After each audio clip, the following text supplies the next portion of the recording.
even gun violence and its starting point still comes from the mass availability of guns and how much the gun manufacturer Colt in that circumstance made it a formative part of your identity. That issue still very much exists, is at the heart of what I talk about with respect to commodity fetishization and how guns, a commodity, are treated not only as a cultural signifier. When you own a gun, you're a gun owner, but also a political movement. You're part of an in-group of like-minded individuals that make political choices and decisions specifically at the behest of protecting your hobby, your commodity. Fantastic video about how Americans became such gun-loving perverts. I will watch this, actually. All Horses videos are available ad-free, uncensored, and 1 week early on Patreon.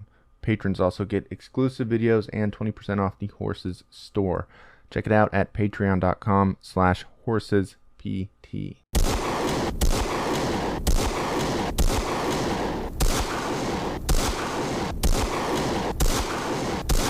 Compared to similar countries, America is a violent place. In America, people die violent deaths at a much higher rate than in other rich capitalist countries.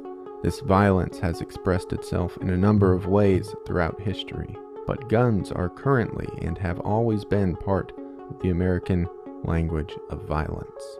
This video is not intended to prescribe some solution for American gun violence. I will not advocate for gun rights or for gun control in this essay.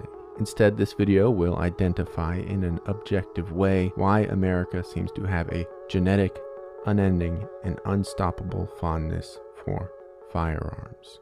The first thing we should determine is simple. Do Americans actually love guns? The answer here is complicated. According to the Pew Research Center, only 32% of Americans say they actually own a gun. This stat alone would indicate that perhaps Americans don't actually love guns as much as we may believe. But when we dig further into these statistics, we get a more comprehensive version of the truth. Despite a statistical ambivalence about gun ownership, Americans have more guns per capita than any other country in the world by a large margin. Per 100 residents, America has about 120 guns. The next highest country is Yemen with about 53. So, within the context of the globe, yes, we can say that Americans relatively do love guns. The majority of Americans do believe that gun ownership is a right. Depending on whose statistics you look to, this support ranges from just over 50% to over 70%. Loving guns isn't inherently bad, but among high-income countries, America has the 7th highest rate of gun homicides. The countries that are ahead of America, though, are small nations with whom America probably can't be compared. Panama, the Bahamas, Trinidad and Tobago, to name a few. Notably, 2 of the countries that America trails are American territories, Puerto Rico and the U.S. Virgin Islands. When we compare American homicide by gun rates with our global peers, America is an outlier. Among high-income countries with populations over 10 million, America is first with 4.52 gun homicides per 100,000 people. Saudi Arabia is a distant second. Canada has 0.62. The UK has 0.01. All of this put together can lead to a reasonable and objective conclusion. America leads the world by some margin in gun violence. But still, Americans love guns. So here we arrive at the core of this video. Why? Data can provide us with a contemporary but perhaps shallow answer to this question. Recent statistics show that 67% of gun owners have a gun for protection, 38% for hunting, 30% for sport shooting, 13% as part of a gun collection, and 8% for their job. On an individual level, these are reasonable justifications, but this data doesn't really tell us how or why guns have become so ingrained in American culture. The French have wine, Canadians have hockey, in much the same way Americans have guns. Why is this? Perhaps unsurprisingly, America's affinity for guns started a long time ago. When early colonists arrived in North America, they found Native Americans who were no strangers to violent conflict. However, these colonists brought with them a technology that would make conquering the New World fairly straightforward. That technology was... This is the Neo-Confucianism. We must go back to Neo-Confucianism. of America. Okay? Which is, I mean, it's great. I like it so far. I like it a lot so far. Once again, the channel is called Horses, and the video is called Why America, in parentheses, Still Loves Guns. Was, of course, the rifle. The colonists realized their rifles gave them an immense advantage over the native people, so colonial leaders mandated gun ownership. In 1658, Virginia required that, quote, every man able to bear arms have in his house a fixed gun. Around this time, Plymouth County also instated a similar law requiring every male to own a gun. This law would shortly thereafter be extended to the entirety of Massachusetts. At the time, these weapons were primarily intended to attack and defend against Native Americans. In his book The Barbarous Years, historian Bernard Bailyn notes that there was one group, Europeans, using violence to assert its will over another group, Native Americans. This basically set the precedent that violence, specifically gun violence, was a legitimate method of settling disputes and enacting one's own will in America. And sure enough, colonists began settling their own disputes with violence. Rates of European on European violence rose during this period. So perhaps it could even be an understatement to say that America was founded on violence. America was from its very beginning steeped in gun violence. Certainly conquering land is different than shooting up a school, but the point remains. Since Europeans arrived, America has had violence through the use of firearms. As America moved into the Revolutionary War, we see the evolution of America's gun culture. We shouldn't go so far as to say the Revolutionary War happened over the right to own guns. The British made some haphazard attempts at confiscating American guns, but this was not the driving force of the revolution. In reality, the revolution came from issues over taxes and representation in British government. But in any case, we won the Revolutionary War by using guns.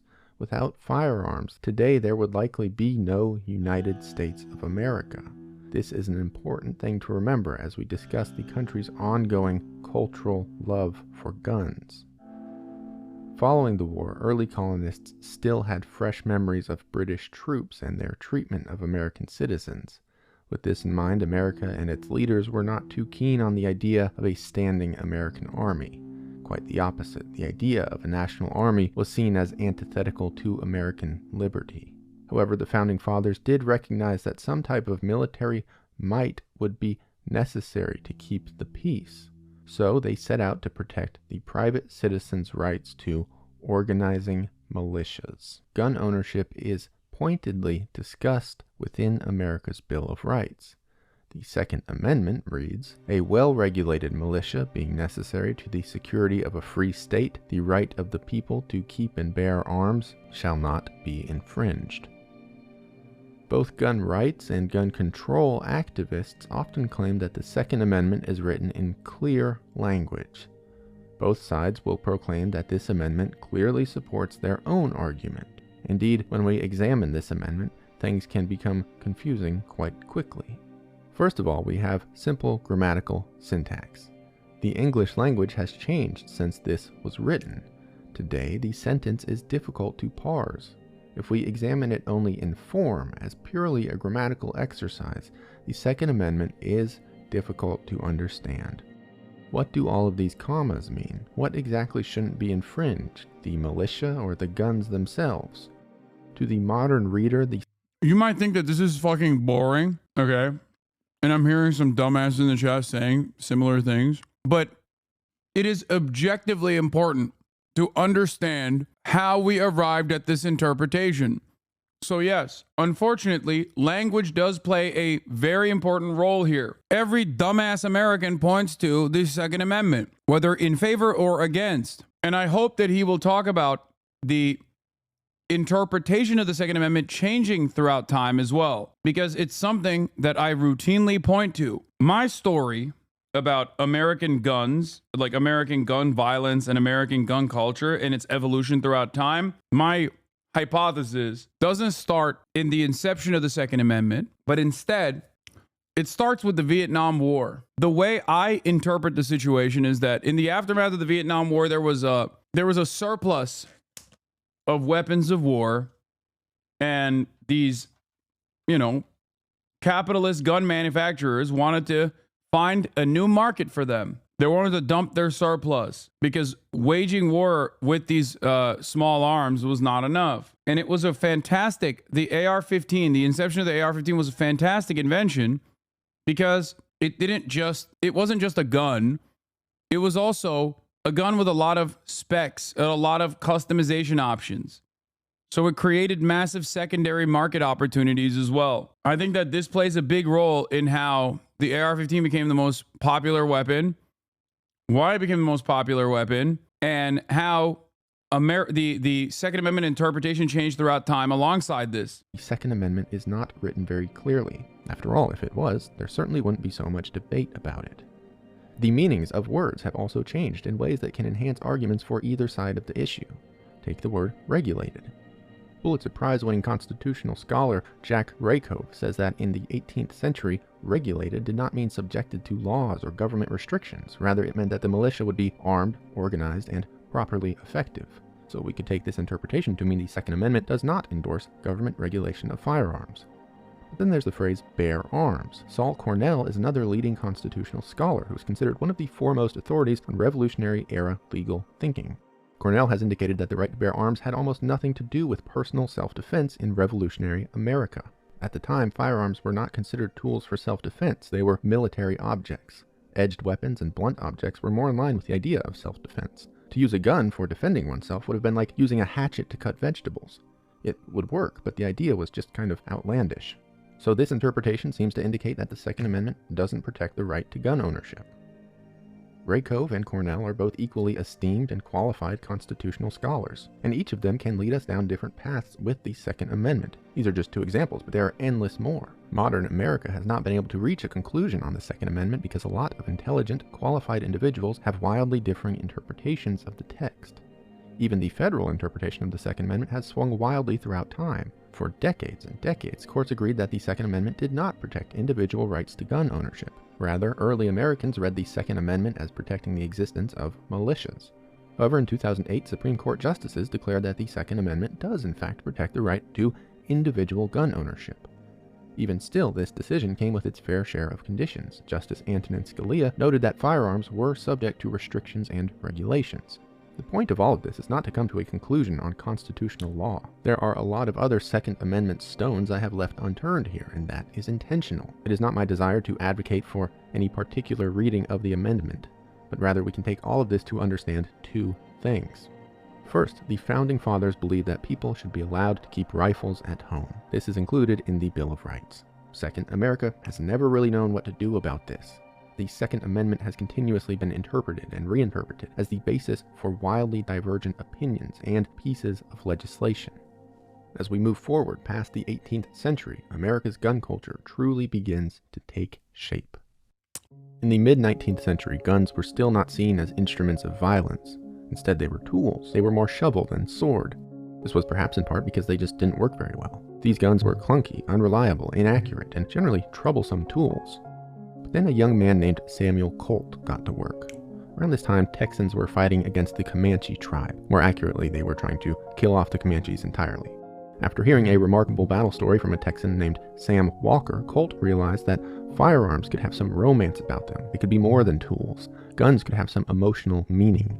So Samuel Colt began a massive marketing campaign. He associated his guns with the so-perceived bravery of defending America against foreigners and Native Americans alike. Just as early colonists had, Colt framed violence as a premier strategy for settling disputes.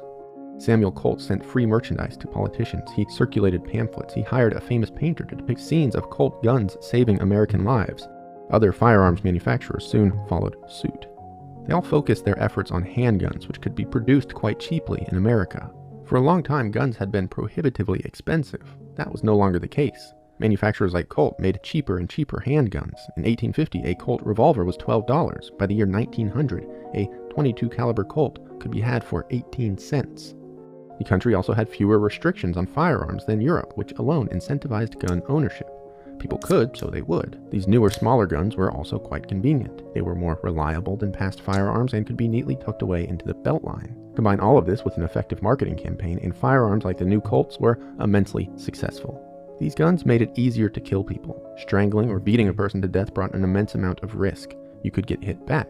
There's also a lot of thought that had to occur before, during, and after such an act. Rifles were too cumbersome and bulky to carry around on one's person. There were essentially barriers to entry as far as violence was concerned, but handheld revolvers and handguns broke these down entirely. Now within a second or two, you could kill a man without a whole lot of effort, psychological or physical. During the 14 years when these changes were happening, firearms ownership ballooned to 10 times what it had been at the turn of the century. This reality was occurring against an increasingly violent backdrop. As the country hurled itself towards a civil war, America was becoming more and more homicidal. With the proliferation of slavery, there arose a new group which Americans desired to control. Taking cues from their forefathers, slave owners and other Americans used widely available firearms to control African slaves. Homicide rates skyrocketed across the nation in a time that is often called the riot era. Alongside this, increasing industrialization was making American cities more bountiful and more populated. This surge in productivity required more labor, so immigrants began to pour into America's largest cities. They were met with rampant xenophobia, which often translated to violence. Some American political parties declared that these immigrants, Scottish, Irish, and German, would bring with them violence, and that increased immigration meant increased danger for Americans. All of this, the violence and the proliferation of firearms, just spread and spread. The American West became the Wild West as prospectors clashed with Native Americans. It's so funny that any point, this is why I say America's a proto-capitalist nation before people even understood what capitalism was. But at every single point throughout American history, the same through lines are right there. The same problems persist. The same issues are right there for every single person. Again and again and again. It's incredible. Even gun violence and its starting point still comes from the mass availability of guns and how much the gun manufacturer, Colt, in that circumstance, made it a formative part of your identity. That issue still very much exists. Is at the heart of what I talk about with respect to commodity fetishization and how guns, a commodity, are treated not only as a cultural signifier. When you own a gun, you're a gun owner, but also a political movement. You're part of an in-group of like-minded individuals that make political choices and decisions specifically at the behest of protecting your hobby, your commodity. So across the entire country in the late 1800s, American violence was again in its ascendancy. Gun violence had worked for the colonists, it had worked for the revolutionaries, so now it was working for post-Civil War Western prospectors, Southern Americans, and xenophobic urbanites. These conflicts all reflect an idea that guns should be used to settle disputes. It is this idea which is perhaps at the core of America's gun culture. So for decades, that was exactly what happened. In the 1900s, America just got more and more homicidal. In 1900, the homicide rate was roughly 1 per 100,000 people. By 1930, it was almost 10 per 100,000 people. Much of this was due to gun violence surrounding prohibition and organized crime. America was in a sort of Tommy gun era, and its impacts were devastating. And so, we come to the next major force in America's gun culture, the NRA. By the 20s, the NRA had already been around for some 50-odd years. The group was originally founded to increase marksmanship abilities. For decades. Yeah. The NRA in its inception is actually created by the North. It's created by a New York Times journalist, okay? It originally starts because the well-armed, the heavily armed Confederate states are able to put up a strong defense against the law enforcement authority of the Union. So the goal is to basically teach people how to properly use guns if there's ever a necessity to use them again. Okay? That's what it originally started as. And I believe it was I believe it was started by a New York Times journalist, and like I think it was a not a freed slave, but I think it was a black dude as well. Decades, they mostly organized shooting competitions. But after the Great Depression, the NRA began to drift into the political sphere. Their goal, though, was... But, okay, he doesn't bring it up. So in its inception, it was to train Northerners to be able to properly handle a firearm and learn how to shoot it. Then it became a hunting club. It was purely for sport. The NRA basically was a sporting institution, okay? And it is actually relatively recent in the history of the NRA where it became this like massively consequential, overtly powerful political operation that operates on the boundaries of the material interests and the for-profit interests of gun manufacturers, that actively harms the American legislative body with its influence. Was not the loosening of restrictions. Often the opposite was true. In the early 20s, the NRA successfully pushed for increased firearms regulation, hoping to ensure that only respectable, serious individuals could own guns. President Roosevelt signed 2 pieces of legislation which regulated commercial firearms sales: the 1934 National Firearms Act and the 1938 Federal Firearms Act. These 2 acts imposed paid registration on some weapons and federal registration for gun dealers. They also prohibited felons from purchasing guns at all. The NRA convinced Congress to exclude handguns from this new legislation, but broadly supported the bills. In 1934, the NRA president said in a testimony to Congress, "I do not believe in the general promiscuous toting of guns. I think it should be sharply restricted and only under licenses." The NRA began to change, though, when a new wave of violence came to America. After the assassination of Martin Luther King Jr., a wave of riots spread across Baltimore. There emerged an increasing level of anxiety and violence around the civil rights movement. Richard Nixon was elected president as a law and order candidate. One of his first moves was to militarize urban police forces with heavier weaponry. And so Nixon continued these traditions of guns and violence being used to control a disobedient group and to settle conflict in America. Gun violence went again on the upswing. Gun homicides increased sharply by 51%. Assaults using firearms rose even more by an astounding 84%.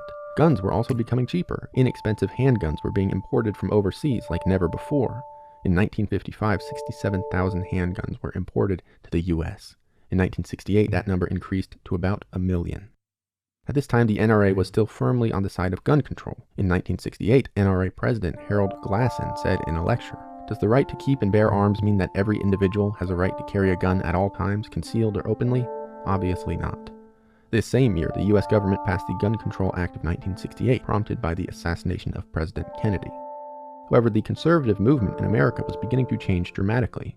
Increasingly, conservatives saw any and all government regulation as inherently problematic. Conservatives placed more and more value on personal freedoms. People like Barry Goldwater, Jerry Falwell, and Howard Jarvis pushed legislation under this new anti-government sentiment. The NRA was a conservative organization, and so they too underwent a seismic shift, almost overnight. In the 1970s, a man named Harlan Carter was an increasingly vocal member of the NRA. He took a hardline stance, believing that no amount of firearms legislation was acceptable. When asked if violent criminals and the mentally ill should be allowed to own guns, Harlan replied that it was the, quote, "price we pay for freedom." Harlan wrote a letter to NRA leadership imploring them to take his position, declaring that we can win it on a simple concept: no compromise, no gun legislation. In the mid-70s, Carter would go on to essentially lead a coup against NRA leadership. This resulted in him winning the position of executive vice president. Under Harlan's leadership, the NRA entered into an entirely new era. The new NRA spread a narrative that the U.S. government had a secret plan to disarm all Americans. The gun, Carter said, was the sole tool for defeating this government oppression. Further, Carter's NRA leveraged rising crime rates and racial anxieties to rally support for gun rights. This was all a massive success. Membership in the NRA tripled under Carter, from 1 million to 3.7 million. Carter hired a team of lobbyists and activists who racked up victories across the country.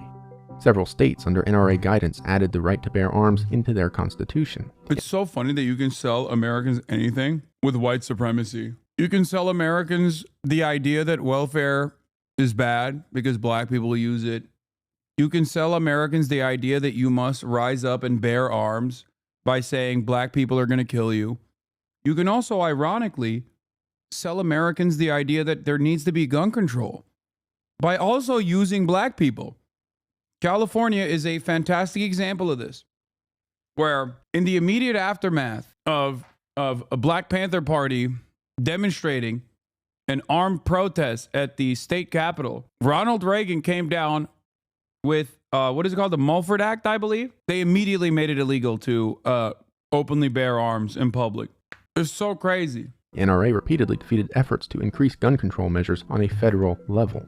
Even after Carter left his position in the 80s, the NRA continued to find political success. They raised $70 million for Republican House Leader Newt Gingrich, and they spread pro-gun messaging throughout important swing state elections. Near the turn of the century, the NRA capitalized on the unpopularity of Bill Clinton, tax increases, and failed government reform policies. However, as Senator Chris Murphy points out in his book, the NRA accomplished a lot after the year 2000, despite having very little actual power. The NRA did not spend a lot of money compared to other lobbyists and super PACs. In 2012, NRA endorsed candidates only won 1 out of 7 elections. During this time, there was very little statistical electoral advantage to having the NRA on your side. Bizarrely, the NRA had become an effective political force without actually having much in the way of political capability. Murphy, a politician himself, notes the phenomenon of the squeaky wheel. While a small minority of Americans support everything the NRA advocates for, the NRA encourages that minority to be as loud as possible. This, of course, skews public perception, which can result in real legislative and electoral action. The NRA also has a remarkably strong brand. For a politician, the NRA endorsement broadcasts a lot more than gun rights. It's a conservative badge of honor. Whether or not the voting population agrees with the NRA on individual policy issues, a candidate earning their endorsement can be an important piece of the electoral puzzle. Culturally, the NRA also has a significant impact among citizens. The NRA, building on centuries of tradition, continues to tie gun ownership to liberty and personal freedom. Whether or not you, personally, the viewer, agrees with this notion, it must be said, this is the angle for the NRA. They are carrying the torch of their forefathers. Like Samuel Colt, the NRA proclaims that guns are more than just objects, they are symbols of freedom. For a long time, the NRA was viewed quite favorably among Americans, and so this messaging was very successful. In recent years, though, they have begun to lose much of this cultural capital. But when we put all of this story into a pot, we get the American gun culture. Up to this point, I have omitted one perhaps large part of American gun culture: media. America is the land of media. Much of this media is very violent, and much of it includes guns. Research on the correlation between violent media consumption and violent behavior has produced mixed findings. This media is a part of the American gun culture, but if we blame violent video games, movies, and music for this culture, I think we are looking at the equation from the wrong end. After all, violent media does not just erupt out of nowhere and produce violent behavior en masse. Video games, movies, music are all created as reflections of American sensibilities. Companies produce violent media because America wants violent media. These things are part of the existing gun culture, and maybe they even exacerbate that culture. But they are not the cause of it. They are more symptoms than virus. It seems to me that America's affinity for guns comes from 3 places. It is the sum of 3 parts: tradition, rights, and mythology. In this country, we have a long-standing tradition of gun violence. The landmass was conquered through gun violence. The country itself was founded on gun violence. Time and time again, social conflicts have been solved through the means of force, often with a firearm. This macro tradition has leaked into the micro. For some Americans, guns are now a legitimate way to settle disputes or control groups of people. The right to own guns is expressed in the American Bill of Rights. The country was founded with firearms in mind in one way or the other. But due to aging language, changing times, and increasing polarization, there is little agreement on how exactly America should protect this right. Guns have a profound mythological meaning in America. In the very early days of the country, capitalists began active efforts to galvanize the mythology of guns within American culture. They were successful, and this is a process which has not stopped. Its effects have not abated. For hundreds of years, American companies and organizations have produced messaging that ties guns directly to American identity. All nations around the world have their collective cultural interests. Guns are the American incarnation of this phenomenon. Gun control activists say, Yeah, but its inception still goes back to the material interests of gun manufacturers that want to turn a profit, that want to sell their product. When will we finally discuss Syria? Please talk about Syria. You never do. I have. There are numerous videos on Syria on my YouTube page. The last guy that came in and yelled at me for not talking about Syria came back an hour later and said, "Actually, my bad. You did cover it pretty extensively." Unless you are the same chatter. I don't think he's the same chatter. Say that something must give, that gun violence is out of control, and that we simply must act.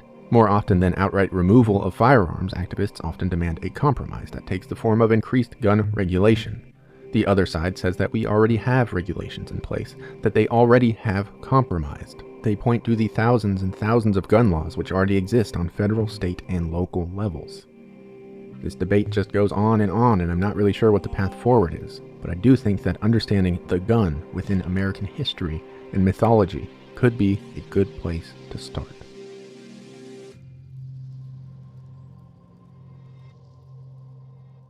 Yeah, I mean, I think good video.